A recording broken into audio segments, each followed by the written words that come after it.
Okay, so today's piece is actually a pretty monumental work by Karlheinz Stockhausen called Mixtur. It's a piece for orchestra and electronics, which he wrote in 1964. I think before I pull up the score here, I'm just going to pull up some Wikipedia pages and talk a little bit about Stockhausen, since this is our first Stockhausen piece. And maybe I can find something on this piece specifically, since it looks to be a very big one. It's like a half-hour piece. So, for those of you who aren't aware, Stockhausen is a German composer. He died in 2007, so his late period is like early 2000s, but he was born in 1928. So he was like he's very much a 20th century composer. And his education started in Cologne and then later Paris. I guess he studied with Messiaen. He's known for a lot of different things. He's like one of the most important European composers of electronic music in the 20th century, famously merging elements of both French and German electronic music, like musique concrète or recorded sound mixed with electronic sounds. He's one of the first people to do that, really. And he also has a lot of like strange aleatoric scores that take a lot to decipher. And of course, he's also like incredibly famous for his total serial compositions. I'm thinking of his piano pieces, his Klavierstück.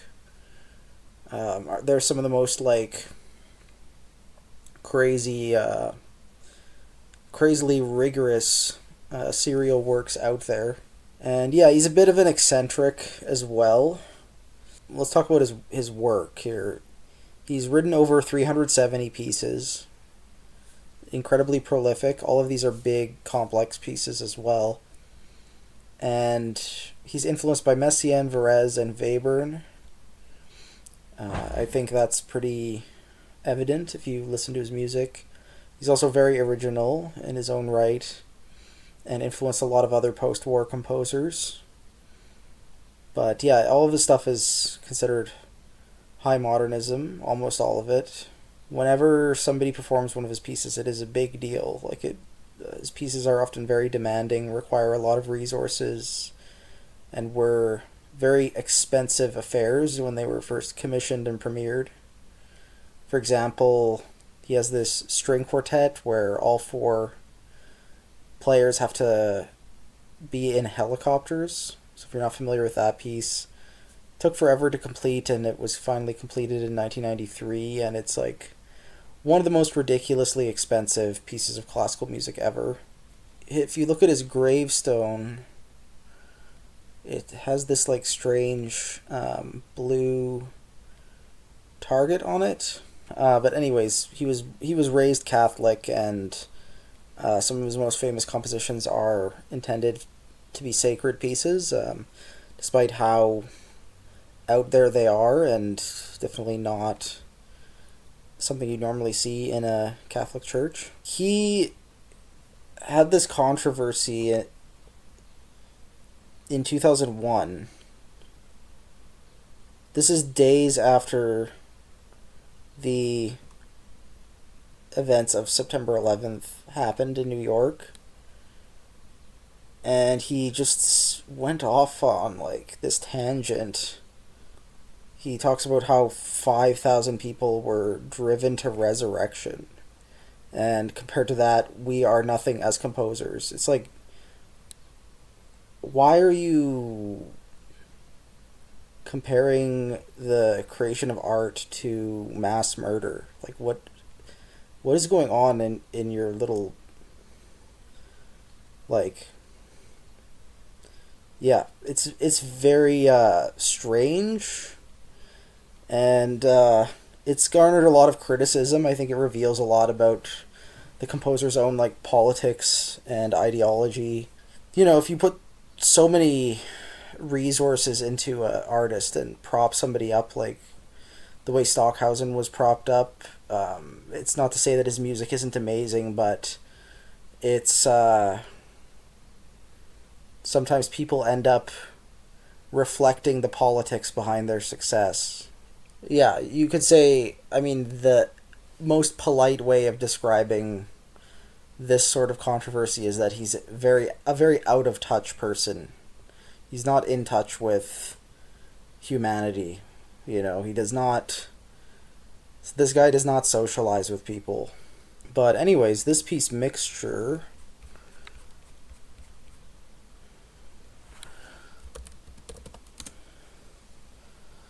is interesting. It's for sine wave generators, ring modulators, and orchestra. And this is 1964, so electronic music is very primitive at this point in history.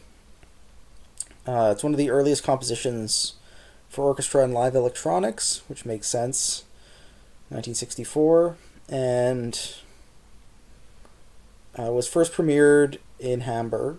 Boulez was a big proponent of it, conducted it a number of times. It's an example of moment form, which is something that Stockhausen pioneered. It's like tangentially related to Earl Brown's open form, right? But it's more concerned with sort of this modularity, like breaking up a piece into modular components or moments rather than focusing on creating like loose aleatoric frameworks for musicians to work in. That's more what Earl Brown was doing. This is what Stockhausen was doing. These are the moments themselves. So it's made out of 20 of these little like sections. And I think this is their duration in seconds. So they range from like just 12 seconds long to 78 seconds long. The duration is determined by the conductor. So these are actually beats. My bad. Okay, I'm gonna try to give this my full attention, but I also don't want to take up too much of your time as a listener. Sometimes it's better to just jump into something. If you're looking to program this, the instrumentation, it looks like, is triple winds. Maybe it's like 5-3-3-1 for the brass, because there's two different types of horn here. And then it looks like the strings are broken up into a couple groups. Well, it looks like 6-6-5-4-3 for the strings, and then one or two harps. You can see this is very old school. These are basically like acoustic electronics kind of diagrams showing you how the microphones are capturing the sound and how it's routed into a ring modulator and then back out of a different speaker. Looks like the harp is situated here. Then we got a section of strings that are bowed, and then a section of strings that are pizzicato. So yeah, double that number of strings that I said earlier, because there's two of them. Then we got brass and winds in the corners here. And 4 speakers in the front, 3 speakers at the back. This sound guy is modulating everything. It looks like a soundboard is there at the back, some sort of equipment. Then there's a lot of notes on not only techniques, but also how to assemble the piece. Now this would be a really fun one to check out, just to see the size of it. It looks like it's huge. And you can kind of see that each one of these sections is very aleatoric. Takes a little bit of deciphering with the notes that we just glanced at. But you can kind of see, for example, these are the 2 string sections. This is the sound they're making, both at forte. And then this other staff is instructions on how to add the signal to the ring modulator. Right? So this is probably being modulated by 368 Hertz, which is around F sharp. That's what I'm guessing. And then this other indication is maybe like the dynamic level of this modulating signal. This might be one of those scores where I just kind of scroll through it, and if I can't find a scrolling score online, I just won't be able to follow along, because it's like you got to assemble this in a certain way, you know. Stockhausen would have had to meticulously write all this out, draw the staves, you know, place them down on the page in this specific way, and it is a very beautiful thing that he's produced here. It's very 60s looking. Like, this level of cutaway is a lot. Like, it's a lot to look at. It's a little bit distracting almost, but that's why he's the man. That's why Stockhausen is like the guy. He was doing stuff that nobody else was doing. It was way more out there than anything else, and he got tons and tons of funding. Hopefully this is a interesting little, like, introduction to what his music can look like. If you want to put this thing on, I think it's also incredibly expensive to rent the scores and parts for his pieces, because he's kind of like an institution. I'm gonna have a listen to this. The recording I'm listening to is in the video description, and I'll let you know my thoughts. I'll try my best with this. Can't say I didn't really mentally prepare myself to be listening to Mixtur, but why not, you know?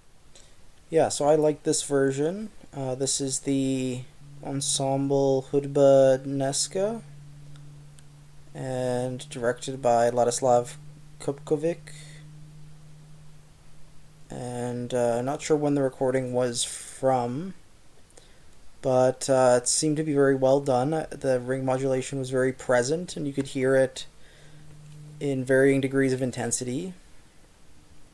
You can, if you really pay close attention, kind of hear the different moments, and I liked the variety in sizes that the moments were. Like, I think this recording started with a 12-second one, and towards the middle there were some longer ones. This version also, towards the end, saved some of them that featured really long silences, I guess, and some of the more like noisy bowed tam tam and bowed gong ones. That was sort of saved for the end.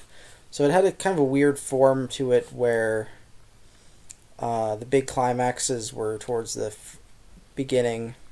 Yeah, it's a very innovative piece. The sound of it obviously is like the most innovative thing. Like, just hearing an orchestra modulated electronically live is like an incredible novelty and incredible accomplishment. And it seems like most of the comments on this video that are saying anything are speaking to that. They're talking about how much of a pioneer Stockhausen was in the realm of electronic music.